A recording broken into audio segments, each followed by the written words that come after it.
In a small town in southern New Hampshire, in the fall of 2001, locals started sighting what would become known as the Danville devil monkey. Was it a cryptid, an escaped pet, a demonic creature? Nobody knew, but be assured everybody was looking for it. After several weeks of chaos, on September 11th, locals were due to tell their story on national news program The Today Show. They obviously skipped the story to cover the planes hitting Twin Towers in New York City, but what was happening in this small town that was so strange it almost made national news? And this week we are joined by our friend Matt from the podcast Paranormal Directive 13 to help us unpack and explore this story. I'm Chris. I'm Kathy. I'm Sean. And I'm Matt. And this is Weirder After Dark.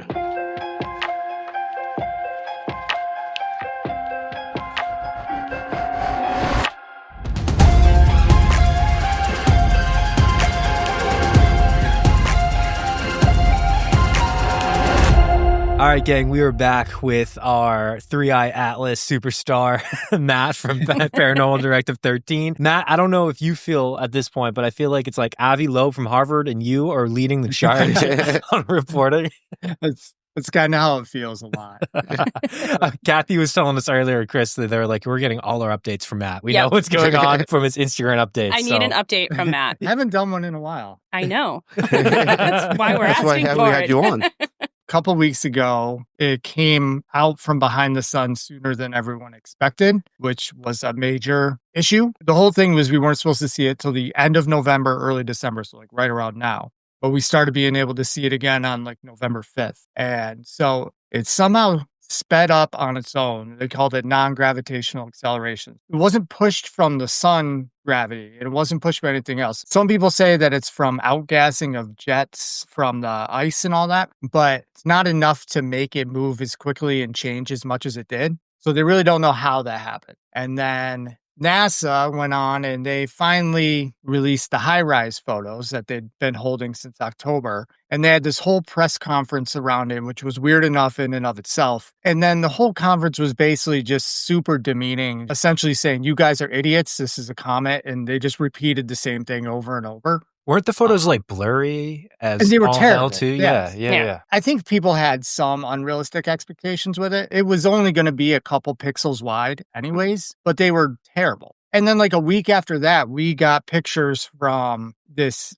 civilian, like random astronomer that are infinitely better than the best camera that NASA had. Which is And it's insane. weird. NASA should be able to take better pictures, right? Are those the pictures that it looked like the triangle? Yes. Yes. Yeah. It's like this weird orange ball, and it kind of looks like just a ball of plasma kind of rotating around it. One of the ways that interstellar travel might end up occurring is by taking like a solar umbrella almost, and then like the solar rays hit it and it's slowly gaining speed over time. It kind of looked like that when I was looking at like the gold photo or whatever it was. So I was like, oh. That's what Avi Loeb actually thought Oumuamua was. Oh, the yeah. last interstellar one. He thought it was a light sail that was picking up from solar end and stuff. But I don't know. It's weird. And now apparently it's changed its course enough that it's going to get stuck into Jupiter's gravity well. So it could potentially get stuck in orbit around Jupiter. Why is it speeding up and changing its orbit all the time? Well, that's the question. Like, a comet's not going to do that. And even if it would, we'd have some sort of varying degree of math of it could change here or here, but it's not going to do something we just didn't expect. See, that's what I expected from NASA to say, this is what it's doing, and here's why. We all know they have better photos. Yeah. They picked their 3 worst and send them out to us. And I'm sure they have some better resolution stuff. This is from totally left field. As one does at 1 a.m., I went down the YouTube rabbit hole a couple days ago. And while I was down there, I found this like video that was like going a little viral about this like remote viewer drew what she thought Three-Eye Atlas was going to look like. And she drew this like weird sail looking object and said there'd be like glowing light coming from it. And that's exactly what the NASA photo looked like. And it came out before the photos.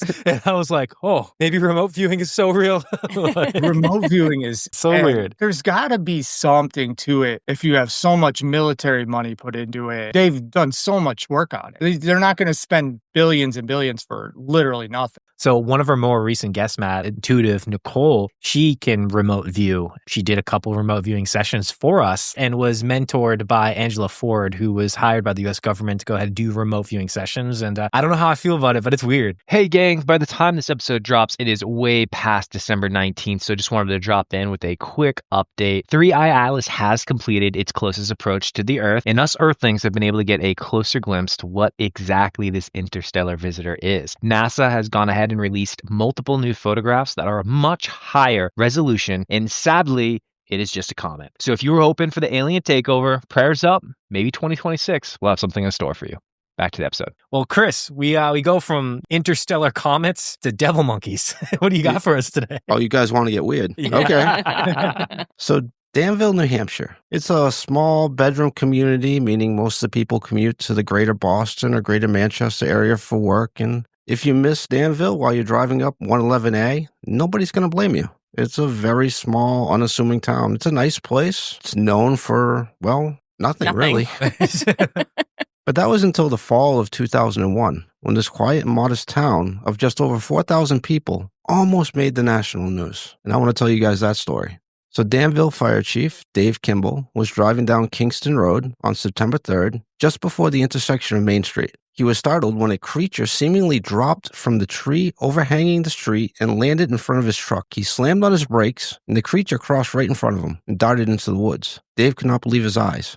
A 3 to 4 foot tall monkey-looking creature with brownish gray fur, a long, powerful tail. It was fast and agile, but powerful, and unmistakably primate. But of course it wasn't a monkey. Monkeys are not native to New Hampshire. But then what the hell did he just see? So Dave drove straight to the town library in Danville. With help from the librarian, they were able to find a picture in a book that helped him to identify the creature Dave claimed to see. A Humboldt's woolly monkey. A what? What? Humboldt's Woolly monkey. Humboldt's woolly monkey. Native to the Amazon Sounds rainforest and certainly not to New Hampshire. I love the simple days where, like, you see something you didn't know. You're like, I'm going to go to the library. I'm going to go The research the librarian. library. Wholesome, right? The librarian's the smartest person in the town. Yeah. I was going to Google that shit. Yeah. Now I'm like 6 YouTubes in. I'm like, aliens are here. Yeah. It's an alien monkey now, damn it. Now, Dave was not the local town drunk. He was not a man known for his imagination. He was known as a man of integrity and the kind of man who stood by his word. Dave was the fire chief and a well-known and respected member of the town of Danville for decades. In fact, he started working at the fire station in Danville in 1941 at age 10. What? Yes. At age 10, he started working at the fire department. He was helping out because most of the firefighters were in Europe fighting World War II. Okay, that makes way more sense. Still, though, even in World War II, I don't think I would want a 10-year-old. 10-year-old. Yeah. You don't want him coming to rescue you? I'm going to drive the fire truck. What was he doing? He can't pick up the axe. Yeah, the hose blows him backwards. I'm assuming he was helping out around the... It's way better this way, Chris. Don't correct us. Don't correct us. But the point is, he's a man of his word and a man of integrity. So with his word being made public about the monkey sighting, others started to feel comfortable coming forward with their encounters. You see, this was not the first sighting, but was a sighting that encouraged others to speak out about their strange occurrences. With Dave talking about it, all of a sudden, the police department and animal control were flooded with calls reporting monkey howls or primal screams coming from the woods. Can you reenact monkey howls for us? Please. I will not. Go ahead, Kathy. No. I will not. Wow, where that's staying in. Not bad, right? All right. Good. Vivian Wicker of Danville reported to the police station of her experience. I have lived here my entire life. It was a sound I have never heard before. She described it as a hooting or a strange howling sound made every couple of minutes for about an hour. That sounds so annoying. It's kind of like an alarm clock. Yeah. Shut up. So another Danville resident actually saw the animal. Scott Velcali reports he saw the animal briefly in his backyard. He reported a 4 to 5 foot tall creature with a long tail running on 4s like a gorilla across his yard and into the woods. So this is a giant monkey. I was thinking something small at first. Yeah, the first report was 3 to 4 feet. He's saying 4 to 5 feet. Oh, it's getting bigger. I guess I was thinking like an orangutan, but I guess stretched out. Orangutan is going to be like 7 or 8. Those are huge. Yeah. Those are pretty big. Baboons, 45 inches from the Google machine, just All right. in. So just under 4 feet. I don't know how to spell orangutan, so just give me a second. Starts with O. Yeah, it starts with O. Yep, And it has a tang in it. 4.5 a tang. Thank you. 4.5 to 6 feet tall for an orangutan. Wow. All right. Okay, Yeah. so in monkey range. Yep. So while this sighting was only for a few seconds, the gait and the stance was distinctly primate. Not a dog, not a bear, but like a gorilla, using its front arms to pull its body forward as it galloped across the yard. His wife, Jen, also heard screeching noises coming from the woods later that evening, saying it was a noise that didn't belong in my woods. That's I mean- badass. I know these woods. So you got some strange reports pouring in very, very quick succession. In fact, one afternoon, 11 reports of strange primate sounds came from a single neighborhood. 11 reports from a neighboring town of Kingston, New Hampshire. That's literally Oh. right next door. That's Yes. where your parents used to live. Yes. What? They're going to make an appearance in this. They're They're a witness. The main witness. My parents said it was real. The end. I actually have the body in the freezer. Oh, they did have a freezer, damn it. Wondered what that mystery meat was. It was almost like the creature was running haphazardly and frantically from yard to yard in this quiet, conservative neighborhood. Police were dispatched, but they couldn't find anything, and the noises had stopped. If you're the police officer showing up to like monkey noises, how hard are you looking? You're just like, okay, buddy. I got my gun out, my pepper spray. I'm ready to go. Is there a zoo near Danville? The closest one is York Animal Kingdom, Okay, yeah. right over Or in like Maine. an escaped monkey from the zoo that's a little too far. Mm-hmm. That would be quite a trek. Yeah, that'll be a good 40 minutes by car anyway. So a local boy told his mother that the peanut butter cookies he left in his treehouse disappeared. She first thought her son was lying and ate all the cookies, but after learning about the monkey sightings, she thought it might be true. It was the monkey. He was still alive. My cookies. I need more. It's like the dog ate your homework. The Yeah, monkey- yeah, The monkey ate my cookies. Little Sean gained 10 pounds that day. So the locals started to talk, and they assumed that the monkey was an escaped pet, possibly from a new, somewhat mysterious homeowner in the neighboring town of Hampstead. After all, the new homeowner was very private, and the few interactions people from town had with him reported he was a little socially awkward. So he has a pet monkey. Yeah, right? So he's a- yeah, Legal perfect pet monkey in his suspect. basement. Yeah. He's a perfect suspect, and local rumors and assumptions took up the hour of the day, talking about this possible pet from this strange neighbor. Chris keeps buying a bunch of bananas. I don't know what's going on. Weird new guy. I got a vitamin deficiency, Sean. I saw him up in Epping. Now, it's illegal to own any monkey in the state of New Hampshire, and the pet's owner, if they existed, never stepped forward during the story. The town started to mobilize to capture this animal before the fall weather turned to winter and it became monkey killing cold out. Aw. Denise Larotonda, Danville's animal control officer, partnered with the Humane Society in Exeter, New Hampshire to lure the monkey in by using female monkey urine. They sprayed trees and rocks with the urine in and around the area with the last sightings. Not knowing the sex of the rampant primate, they hoped that the monkey would be looking for a mate or at least a friend. This resulted in no sightings, no signs, no prints, no scat being collected. You might have done the opposite. Yeah, because what if it was Pushed it what away? was it a female? Well, doesn't it want a friend? No. No? No. Females don't want friends. All right. You ever seen multiple females be friends? We're just a group of mean girls. She just had like female monkey urine in the freezer ready to go. That's a She's great like, I've question. been sitting on this moment. I knew I was going to need this. Yeah. I also looked to see if you could order it on Amazon. You can't. Just, You can't? You're No? curious. Okay. Yeah, I'm actually weird. surprised you can. Yeah, same. Amazon has everything.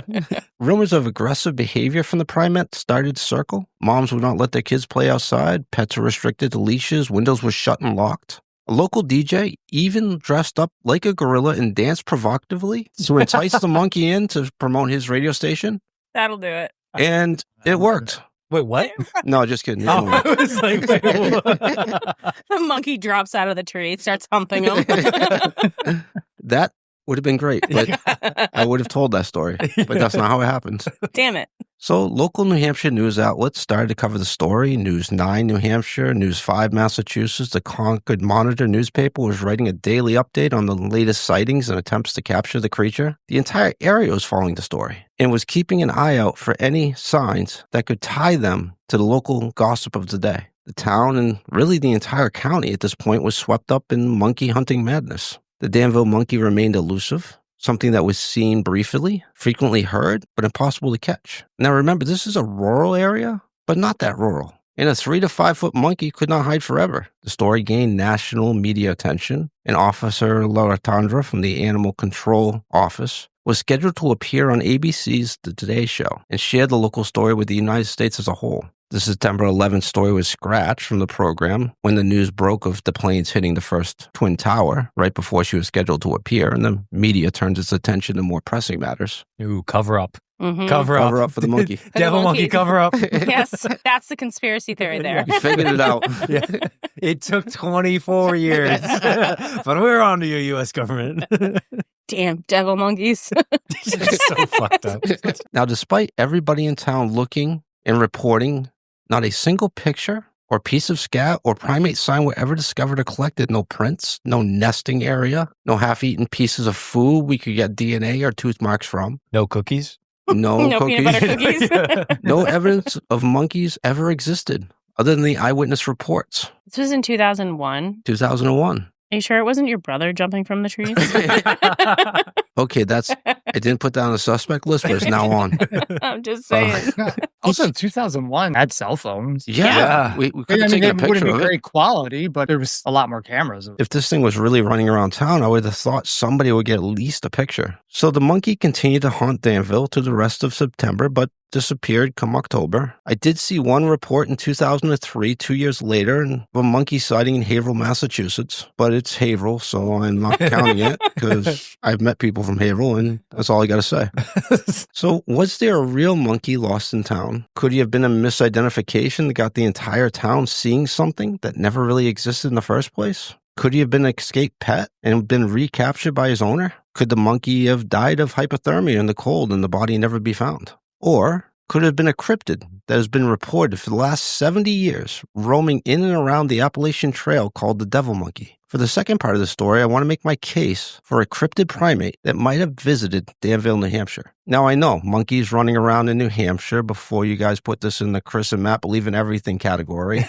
I want to lay this case out for you because I think it might be real. Okay. Yeah, that's kind of what I expected. Appalachia is a weird place. Absolutely, right? I saw Matt smiling. He's like, like, yes, there's a trail from Georgia right through New Hampshire. I know how it's getting here. Sightings of mysterious primate-like creatures have been reported on and around the Appalachian Trail from Maine to Georgia since the 1930s. Devil monkeys are described as similar to baboons, but larger and faster, sometimes with a primate face, other times reported with a dog-like face. Their descriptions vary, with reports from being anywhere between 3 to 6 feet tall, walking upright or on all fours, with large feet, fully furred or haired bodies. The first report I could find was from a newspaper article in 1934 from Pittsburgh, Tennessee. Several witnesses claimed to see a 5 to 6 foot primate leaping across the field with impossible speed. They reported it had a powerful leg similar to a kangaroo. The creature darted to the woodline and at the edge of the field, grabbed and swung on a branch and quickly disappeared into the canopy of the trees. Despite searches by locals, the creature was never seen again. No signs of primate were ever recovered. What was the story that we just did about the hairy man? Yes. Is that what it was called, hairy man? Who did that one? Matt did that one. You did that The one. Wild Man. The Wild the Man. Wild Man. Yeah. Is that the same? We could make that case. Sounds the same. Could be a baby What's his name? Bigfoot. Baby Bigfoot.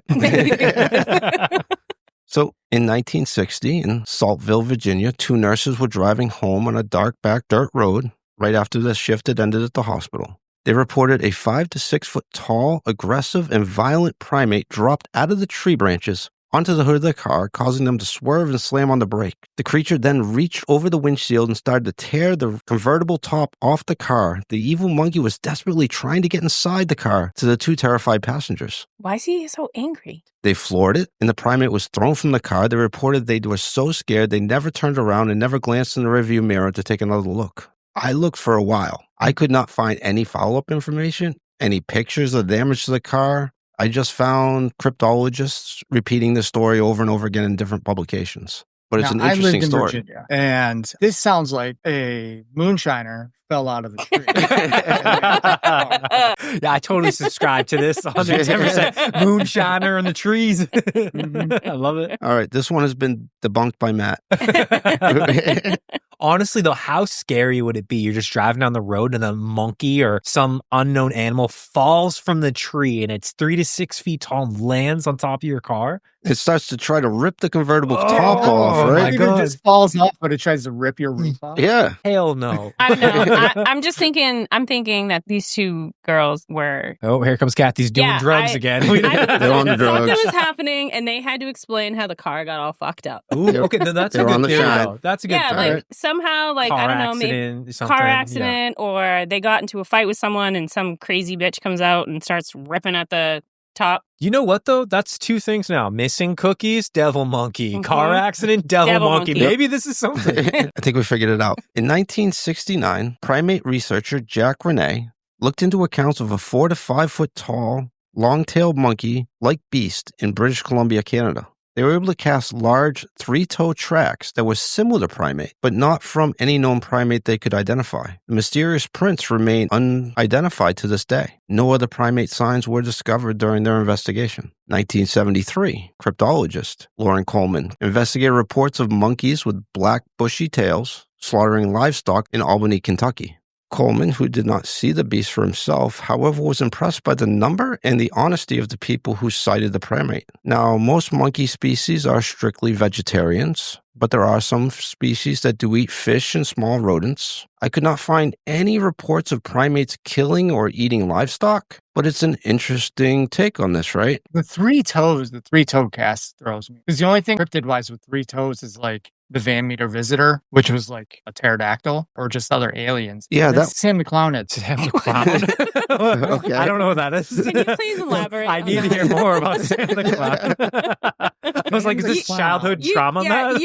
You're saying these things with such confidence that like we all know what that is. We don't.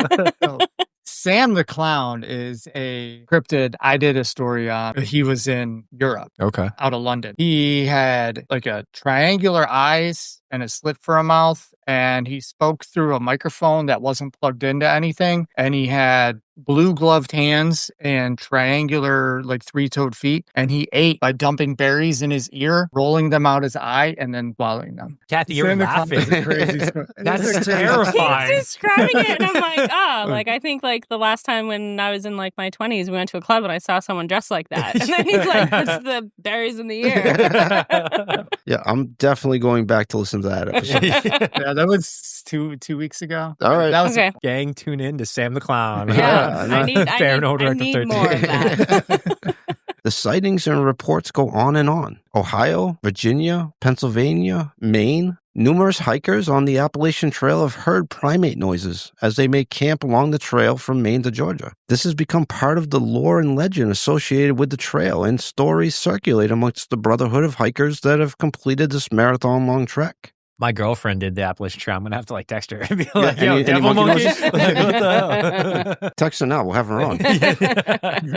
So my parents, who lived in Kingston, New Hampshire, a town bordering Danville, New Hampshire in 2001, both reported hearing strange noises coming from the woods as they sat on the back porch. They guessed it was an escaped tropical bird at first, but after hearing the Danville monkey sightings, both of them believed they heard a primate screeching in the woods behind their house. Bob and Robin? Yes. Why are they not down here? Yeah, why are they not in this call right now? No. They also believe that I've never smoked pot, so there's that. Nah, that's not true. So one biologist who wanted to remain anonymous for obvious reasons reported in the April 1983 Natural Field Journal magazine, "As I sat there alone, gazing out at the rain, I noticed some movement to my left in a large field next to my property. The field is separated from the property by an old fence with scattered pine trees next to it. I turned and looked and saw some, I honestly didn't know what, running extremely fast on all fours from the field towards my property. At first, I kind of thought it was a dog.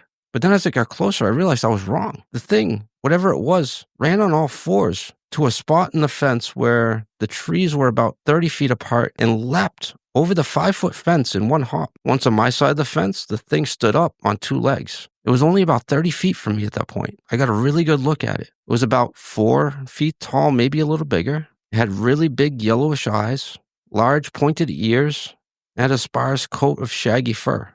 It stood on its tiptoes and had a long, somewhat bushy tail, kind of like a squirrel, but not nearly as thick-furred. The snout was very cat-like. I was close enough to make out thick hairs on its face. I'm inclined to believe that these might have been whiskers. Once it stood, it kept its arms at its side, much like a human, but slightly bent at the elbows. And the hands had identifiable fingers and noticeable claws. I know I saw something that day I cannot explain, and I am hard-pressed to ask others to blindly accept what I say at face value. I am not trying to convince anyone, but rather find answers for myself. In any case, after considering the evidence, I firmly believe what I saw was indeed the so-called devil monkey. I thought it sounded like the Grinch. A little bit.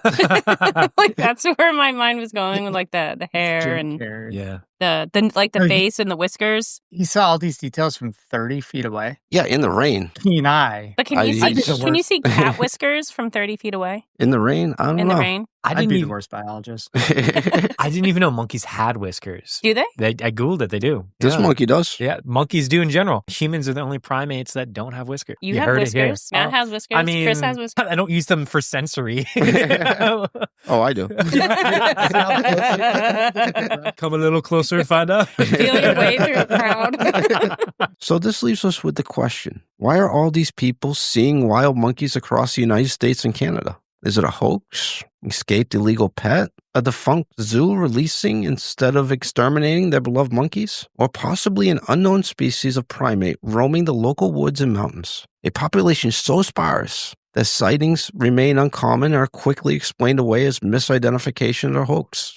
As we've discussed so far, the Danville sightings and the legends of the devil monkey across the entire United States have some similarities, but also some stark differences. From every report I gathered, the description of the tail changed from bushy and squirrel-like to long and powerful. Also, reports vary from 3 to 4 feet tall up to 5 to 6 feet tall. Now, if this was a real creature, these differences could easily be explained as the difference between adult and juvenile primates. The height and the different tails could be based on the maturity of the animal. Or these differences could be multiple species, kind of like the difference between a golden retriever and a yellow lab. They're clearly both dogs, but both slightly different. Also supporting the case for this marsupial mischief is the similarities in the described behaviors. All accounts in the past 70 years but one describe an elusive, shy creature that avoids people. The one account of the ravenous, violent encounter from the 2 nurses in Virginia doesn't seem to fit the profile. But if you throw this sighting out as a hoax, or maybe moonshine, then we have a very sparse but very similar reports for decades of this skittish, elusive creature. The obvious fact that's pulling me from cryptid to hoax is that most monkeys live in tropical climates. New England is not tropical. It has harsh winters. That would be a death sentence for most monkey species. However, the Japanese macaque does thrive in the freezing temperatures of the frozen forests of northern Japan. Furthermore, researchers and biologists seem to agree that monkeys' ancient ancestors did in fact live in colder climates and hibernated much like bears do in the winter. Oh, interesting. So yeah, could this be a small but yet unofficially discovered troop of primates that have survived in the woods of New England and beyond? Could they have kept their winter hibernation routines of the ancient ancestors? Could this even explain the Dover Demon, the Wood Devil, the Hairy Men, Bigfoot himself? The last piece of evidence I want to leave for your discernment is about the hikers on the Appalachian Trail. Most hikers who take the challenge of the Appalachian Trail are seasoned hikers and well aware of the local animal noises. The fact that numerous hikers report primate-like sounds in the woods, I think, leads credence to the existence of a small, elusive, but present troop of yet unknown species of local primates. So for me, I believe the story is true. What do you guys think? I think there's too many stories of primate sightings across the country for there to not be some sort of primate. Now, the problem I have is they vary so wildly from one description to the next. You got Bigfoot, who's 8 feet tall. You have these guys who some say are 4 feet tall, some say they're 6 feet tall, which, like you said, that could be juvenile or adult. It could be different primate species out there. Bigfoot could be a species. The devil monkey could be a different type of species. I don't know. But there's some primate in North America that we haven't discovered. I think it's not only feasible, I think that's probably true based on the research. And it seems like once every decade or so, we get a viable report. But that would make sense if it was such a small group. A rational idea and an irrational idea. All right? Perfect. Rational idea is, as Matt was just answering, I was doing some Google searching. There are 100,000 monkeys estimated to be in labs inside the United States actively right now. Over 100,000. That's really sad. Exactly. And 15,000 estimated as pets, which is crazy to think. 15,000? 15,000 monkeys estimated as pets in just the United States. Who owns a fucking pet as a monkey? Matt, how many do you have? 4. Okay. Throwing the curve off a little bit. So, blowing my mind knowing that there are that many monkeys just in the United States. Like, could it be multiple escaped monkeys? Could they come in from labs? Could it be someone's pet monkey coming in? Like, could it be something like that? That could be my rational. You have a family pet. You can't keep it anymore because it's gotten too big. Do you put it down or do you just say goodbye and let it out into the woods and hope it's happy? Look at Florida. Okay. Yeah. Well, no, that happens a lot. Like, that's why, like, down in Florida, they have like Panther Crossing. Yeah. Because like the circuses and stuff would, like, back in like the early 1900s, like the circuses would be going through. Mhm. And then like the animals got too big or they would escape and they couldn't capture it. And so like they went and there was like a population of them out there. When we first moved down to Florida, our neighbor came over and he was like, knocked on the door. He was like, hey, like, I know you just moved in here, but my boa constrictor got loose. Yeah. And he's like, it's only like 7-8 feet long. And he's like, if you see it, can you just like put like a trash barrel? I was like, I'm not No. going anywhere fucking near that snake. Like, no, not I'm doing calling it. 911 I see that snake. He's Come like, on. no, don't worry. Like, it won't hurt you. And I'm like, He'll just constrict you. yeah, I'm like, no, no, Just no, wants no. to hug you for a long time. Yeah. So That's such a Florida conversation. yeah, we just moved down from New England, and I was like, "What is this crazy shit that is happening in my And world when are we right going now?" home? Yeah, it's terrifying. Just put a trash barrel over it. Oh, man. No, the Well, answer is like, no. With the escaped pets, that's where the New York City sewer gators came from. Mhm. Because Yes. people had pet alligators and they let them go in the sewers. And because the sewers were warmer in a city, they survived for a while. Yeah, we were actually just watching Literally a just watching that. documentary about that.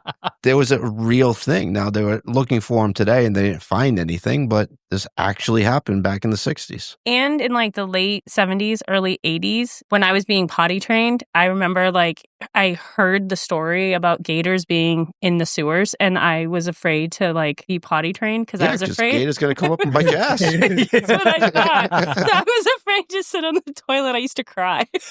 I didn't want to. I thought my ass was going to get bit by a gator. I love this. That's staying in. Well, that's my rational take. That's a rational take. That's the rational take. I can't wait for the irrational. My irrational take, so simple. Is it baby Bigfoot? Is that it? And I also did a quick Google search as well as I was going through. And apparently, I didn't know this, but there are multiple sightings of people who think they claim they've seen Bigfoot and they do see it jumping from tree to tree. Could it just be like an adolescent Bigfoot? And that explains the population of something that we already expect and think might already be out there. I don't know. The only thing with a baby Bigfoot is Bigfoots traditionally don't have a tail unless it like falls off. Have you ever, I was going to say, have you ever seen a baby Bigfoot? That's Maybe true. baby Bigfoots do have them. Is there I don't any know. animal where the tail falls off? Frogs. Oh, Yeah. yeah. They're tadpoles. tadpoles. Yeah. Huh? Ooh. All right. Yeah. Okay. And we know from like just evolution of animals that they can adapt to their surroundings. Mhm. And then like they will adjust what they need to eat. Yeah. You know what I keep thinking about? Like if Robin was here, Chris's mom, who claims to see this, she would make the noise that she thought she heard. I know she would. She would replicate that. We might need to record that and just Drop play it that in. over and over as the intro. I love it. Name this sound.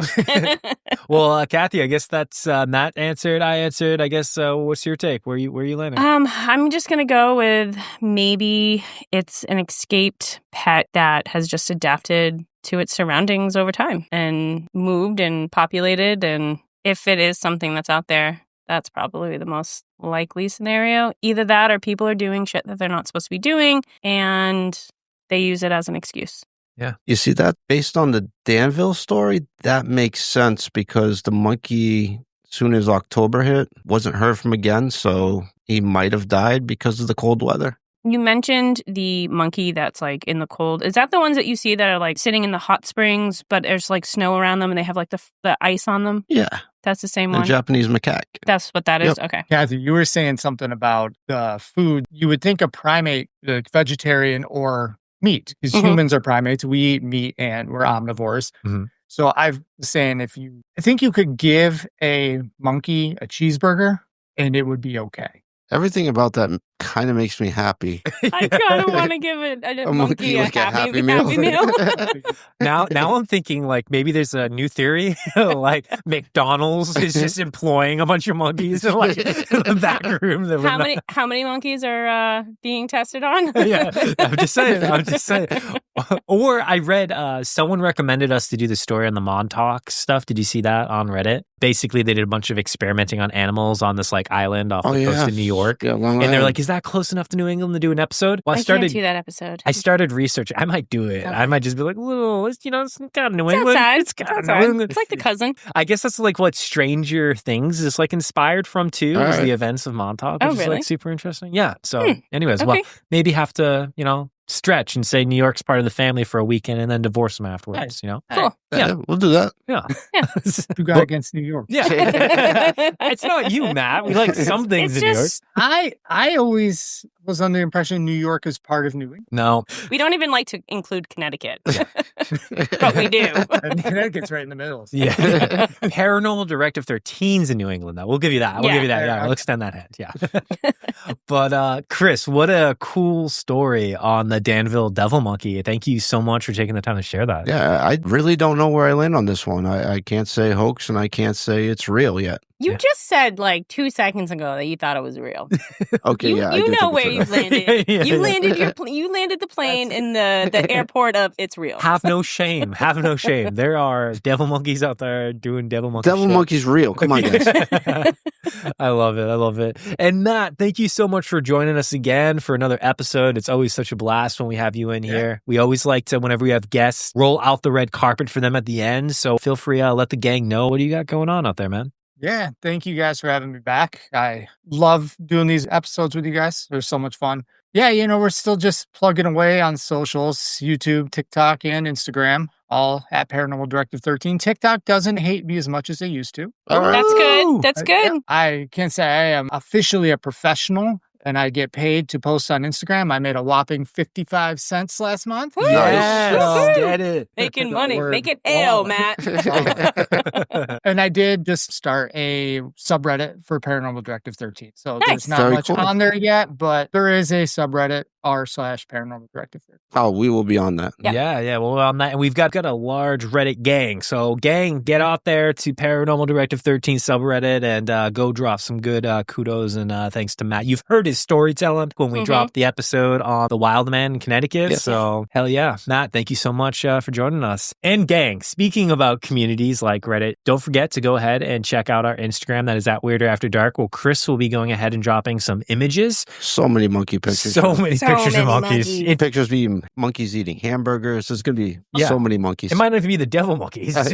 pictures of monkeys. Random monkeys. Yeah, this is I monkeys. really want a monkeys picture of the typing, monkey. smoking butts. Yeah, I want a monkey. I want a monkey. I want a picture of the monkey like on top of the convertible, like just going I ape couldn't shit find crazy. that picture. Yeah, I Damn wanted it. Hey, I will make it happen. And it's not just Instagram, it's Reddit and Facebook. And again, that is at Weirder After Dark. And know that we are always on the lookout for your weird New England tales. Have you heard some howling screams of the devil monkey inside your woods? Have you had a monkey jump on your car and rip off the convertible top? Because if so, damn. But also send that story to us and you can send it to the gang at weirderafterdark.com. And don't forget that if you are liking this shit, if you are absolutely loving this shit, the best thing that you can do is go ahead and drop a 5-star review wherever it is that you're listening. It would absolutely mean the world to us. And remember, it always gets a little weirder after dark. Bye.